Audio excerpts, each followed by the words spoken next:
Hello friends, welcome to my YouTube channel. ಇವತ್ತಿನ special simple and ಟೇಸ್ಟಿಯಾಗಿರುವಂತಹ jeera rice ಮಾಡೋದನ್ನು ನೋಡ್ಕೊಳ್ಳೋಣ. ಓಕೆ, ಈ ವಿಡಿಯೋ ನೋಡೋಕ್ಕೂ ಮುಂಚೆ ನಮ್ಮ ಚಾನಲ್ನ ಸಬ್ಸ್ಕ್ರೈಬ್ ಮಾಡ್ಕೊಂಡಿಲ್ಲ ಅಂದರೆ ಮೊದಲನೇದಾಗಿ ಸಬ್ಸ್ಕ್ರೈಬ್ ಮಾಡ್ಕೊಳ್ಳಿ. ಈಗ ತಡ ಮಾಡದೆ ಹೇಗೆ ಮಾಡೋದು ಜೀರಾ ರೈಸ್ ಅಂತ ನೋಡೋಣ ಬನ್ನಿ.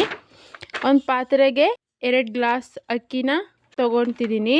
ಅಂದರೆ ಅಕ್ಕಿಯನ್ನು ನಾನು 3 ಸಲ ನೀಟಾಗಿ ವಾಶ್ ಮಾಡಿಕೊಂಡು ಇಟ್ಕೊಂಡಿದ್ದೀನಿ. ಇದರಲ್ಲಿ ನೀರು ಸೇರಿಸ್ತಾ ಇದ್ದೀನಿ. ಇವಾಗ ಸ್ಟವ್ ಮೇಲೆ ಕುಕ್ಕರ್ ಇಟ್ಟು 3-4 ಟೇಬಲ್ ಸ್ಪೂನ್ನಷ್ಟು ತುಪ್ಪನ ಸೇರಿಸ್ಕೊಳ್ತಿದ್ದೀನಿ. ನೀವು ಎಣ್ಣೆ ಸಹ ಯೂಸ್ ಮಾಡ್ಬೋದು. ತುಪ್ಪ ಕಾದ ನಂತರ ಒಂದು ಸ್ವಲ್ಪ ಗೋಡಂಬಿನ ಗೋಲ್ಡನ್ ಬ್ರೌನ್ ಕಲರ್ ಬರೋ ತನಕ ಫ್ರೈ ಮಾಡ್ಕೋಬೇಕು. ಗೋಡಂಬಿನ ಬೇಕಿದ್ದರೆ ಸ್ಕಿಪ್ ಮಾಡ್ಕೋಬಹುದು. ಈಗ ಗೋಡಂಬಿ ಚೆನ್ನಾಗಿ ಗೋಲ್ಡನ್ ಬ್ರೌನ್ ಕಲರ್ ಬರೋ ತನಕ ಫ್ರೈ ಮಾಡ್ಕೋಬೇಕಾಗುತ್ತೆ. ಗೋಡಂಬಿ ತುಪ್ಪದಲ್ಲಿ ಚೆನ್ನಾಗಿ ಫ್ರೈ ಆದ ನಂತರ ಒಂದು 2 ಟೇಬಲ್ ಸ್ಪೂನ್ ಆಗುವಷ್ಟು ಜೀರಿಗೆನ ಸೇರಿಸ್ಕೋಬೇಕು. ಜೀರಿಗೆ ಸ್ವಲ್ಪ ಜಾಸ್ತಿನೇ ಇರಬೇಕು ಫ್ರೆಂಡ್ಸ್. ಜೀರಿಗೆನೂ ಒಂದು 5-6 ಸೆಕೆಂಡ್ ಚೆನ್ನಾಗಿ ಫ್ರೈ ಮಾಡ್ಕೋಬೇಕು.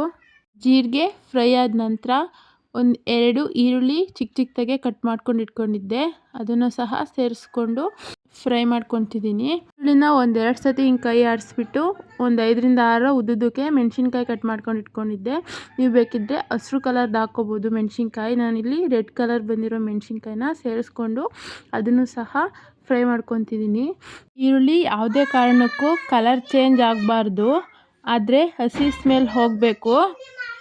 ಏಕೆಂದರೆ ಜೀರಾ ರೈಸ್ ವೈಟ್ ಇದ್ರೇ ಚೆನ್ನಾಗಿರೋದು. ಏನಾದರೂ ನೀವು ಈರುಳ್ಳಿನ ಸೀದು ಬಿಟ್ಟರೆ ನೋಡೋದಕ್ಕೂ ಚೆನ್ನಾಗಿರಲ್ಲ, ಹಾಗೆ ತಿನ್ನೋದಕ್ಕೂ ಸಹ ಅಷ್ಟು ರುಚಿಯಾಗಿರಲ್ಲ. ಆದ್ದರಿಂದ ಒಂದು ಸ್ವಲ್ಪ ಫ್ರೈ ಮಾಡ್ಕೊಂಡಿದ್ರೆ ಸಾಕು. ಇಷ್ಟು ಆದಮೇಲೆ ನೆನೆಸಿಟ್ಕೊಂಡಿರೋ ಅಕ್ಕಿಯನ್ನು ಸೇರಿಸ್ಕೊಳ್ಳೋಣ. ನೋಡಿ, ನೆನೆಸಿಟ್ಕೊಂಡಿದ್ರೆ ನಮಗೆ ಬಿಡಿಯಾಗಿ ತುಂಬ ಚೆನ್ನಾಗಿರುತ್ತೆ. ಈ ರೈಸನ್ನು ಅಷ್ಟೇ ತುಪ್ಪದಲ್ಲಿ ಒಂದೇ 1 ನಿಮಿಷ ಫ್ರೈ ಮಾಡಿಕೊಂಡ್ರೆ ಸಾಕು. ಅಂದರೆ ಸೋನಾ ಮಸೂರಿ ಅಕ್ಕಿ ಅಲ್ವಾ, ಒಡೆಯೋ ಚಾನ್ಸಸ್ ಇರುತ್ತೆ. ಆದ್ದರಿಂದ ಸೈಡಲ್ಲಿ ಮಿಕ್ಸ್ ಮಾಡ್ಕೊಳ್ಳಿ. ಮಿಕ್ಸ್ ಮಾಡ್ಕೊಂಡಿದ್ದಾದ ನಂತರ ಯಾವ ಗ್ಲಾಸ್ನಲ್ಲಿ ಅಕ್ಕಿಯನ್ನು ತೊಗೊಂಡಿರ್ತೀವೋ ಅದೇ ಗ್ಲಾಸ್ನಲ್ಲಿ 3.5 ಗ್ಲಾಸಷ್ಟು ನೀರು ಹಾಕ್ಕೊತಿದ್ದೀನಿ. ಅಂದರೆ ನಾನು ಬಿಡಿಯಾಗಿ ಮಾಡ್ಕೊತಿದ್ದೀನಿ. ನಿಮಗೆ ಮೃದುವಾಗಿ ಸಾಫ್ಟಾಗಿ ಬೇಕು ಅಂದರೆ 4 ಗ್ಲಾಸ್ ಆಗುವಷ್ಟು ನೀರನ್ನು ಹಾಕ್ಕೊಳ್ಳಿ. ಇವಾಗ ಚಿಕ್ಕದಾಗಿ ಕಟ್ ಮಾಡ್ಕೊಂಡಿರೋವಂಥ ಕೊತ್ತಂಬರಿ ಸೊಪ್ಪು, ರುಚಿಗೆ ತಕ್ಕಷ್ಟು ಉಪ್ಪು ಸೇರಿಸ್ಕೊಳ್ಳಿ. ಈಗ ಕುಕ್ಕರ್ನ ಮುಚ್ಚಳ ಕ್ಲೋಸ್ ಮಾಡ್ತಿದ್ದೀನಿ. ಒಂದು ವಿಷಲ್ ಕೂಗಿಸ್ಕೊಂಡ್ರೆ ಸಾಕಾಗುತ್ತೆ. ನೋಡಿ, ಒಂದು ವಿಷಲ್ ಆಗಿದೆ. ಎಷ್ಟು ಚೆನ್ನಾಗಿ ಎಷ್ಟು ಪರ್ಫೆಕ್ಟಾಗಿ ಆಗಿದೆ ಅಂತ ಮಿಕ್ಸ್ ಮಾಡ್ಕೊಳ್ತಿದ್ದೀನಿ ನೋಡಿ.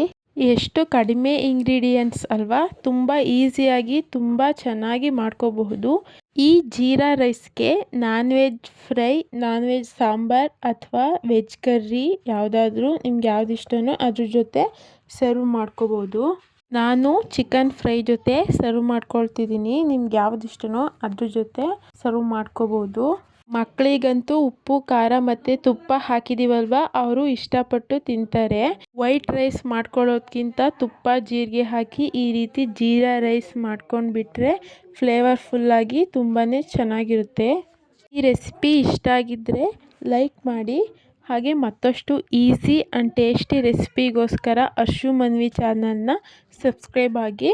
ಹಾಗೆ ಬೆಲ್ ಐಕಾನ್ ಪ್ರೆಸ್ ಮಾಡಿ ಆಲ್ ಅನ್ನೋ ಆಪ್ಷನ್ ಸೆಲೆಕ್ಟ್ ಮಾಡ್ಕೊಳ್ಳಿ. ನಿಮ್ಮ ಫ್ರೆಂಡ್ಸ್ ಆ್ಯಂಡ್ ಫ್ಯಾಮಿಲಿ ಮೆಂಬರ್ಸ್ಗೂ ಶೇರ್ ಮಾಡಿ. Thank you for watching friends. Bye bye.